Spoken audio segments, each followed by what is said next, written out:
Começando mais uma semana, que vocês tenham uma semana abençoadíssima, que Deus esteja com vocês, que o Espírito Santo esteja guiando vocês em todo momento, para que vocês possam ter sabedoria para tomar as decisões. Se você não assistiu a série sobre sabedoria, volta na semana passada, que tem 5 vídeos lá, 5 episódios falando só sobre sabedoria, para que a gente possa crescer, porque a sabedoria é extremamente importante na vida de todo cristão, na vida de todo mundo, na verdade, né? E essa semana nós vamos falar sobre ansiedade. Me pediram para falar sobre ansiedade, e esse é um assunto bem complicado para mim, porque eu sofro muito com ansiedade também, mas eu creio que através da palavra do Senhor, essa palavra não vai libertar somente a vocês, mas a mim também, porque é algo que todos nós precisamos viver e colocar em prática, né? Então essa semana vamos falar sobre ansiedade e que Deus traga sabedoria para vocês, discernimento e entendimento dessa palavra e venha nos curar de toda ansiedade, de todas as preocupações, em nome de Jesus. E hoje eu quero ler 1 Pedro, capítulo 5, versículo 7, que diz: lancem sobre ele toda a sua ansiedade, porque ele tem cuidado de vocês. O problema não é a gente sentir ansiedade, a gente ter ansiedade. O problema está no que nós fazemos com ela, em como nós reagimos com relação a ela. Isso está muito ligado à nossa confiança em Deus. É duro de dizer isso, a gente pensar que ansiedade é falta de confiança em Deus, mas se você lê a Bíblia, os versículos que falam sobre ansiedade, sobre fé, você vai ver que realmente está muito ligado à confiança em Deus. E a gente vai ver isso nessa semana. Então, o que a gente tem que fazer para acabar de vez com a ansiedade? Trabalhar a nossa confiança em Deus. Quando a gente aprende a confiar em Deus, a gente descansa. E quando a gente descansa, a gente dá adeus à ansiedade.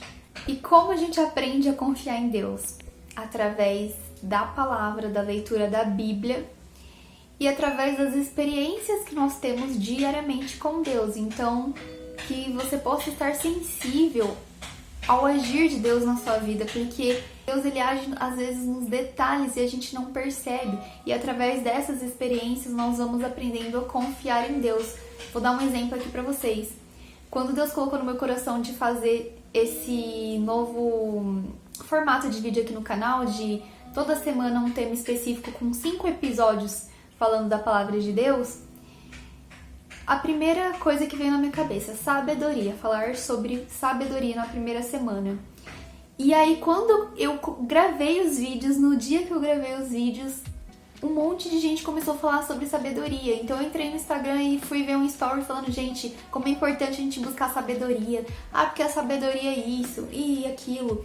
E aí aquilo assim foi confirmando o que Deus tinha colocado no meu coração. Eu vi que realmente eu escolhi o tema certo e eu fui direcionada por Deus. Então nesses pequenos detalhes a gente vê o agir de Deus e a gente vai confiando. Então eu dei um passo, Deus ele confirmou. E agora eu sinto paz porque eu fiz aquilo que Deus me orientou a fazer. Eu ouvi a voz de Deus. Nesses pequenos passos a gente vai tendo, nessas pequenas experiências a gente vai ganhando confiança em Deus. E claro, através da palavra do Senhor a gente vai conhecendo Ele, através da oração, através do tempo que nós passamos com Ele. E me diga aí, como está a sua confiança em Deus? Você tem se deixado dominar pela ansiedade? Claro que a gente às vezes fica num estado de ansiedade tão grande que a gente só quer comer doce, a gente quer gastar e a gente não consegue ouvir Deus falando com a gente não consegue parar. Mas é através do nosso relacionamento diário e de persistência que a gente vai dia a dia construindo essa calmaria e dando a Deus a ansiedade. Então que Deus te dê discernimento e sabedoria para que você possa aprender a lidar com essa ansiedade e confiar cada vez mais no Senhor.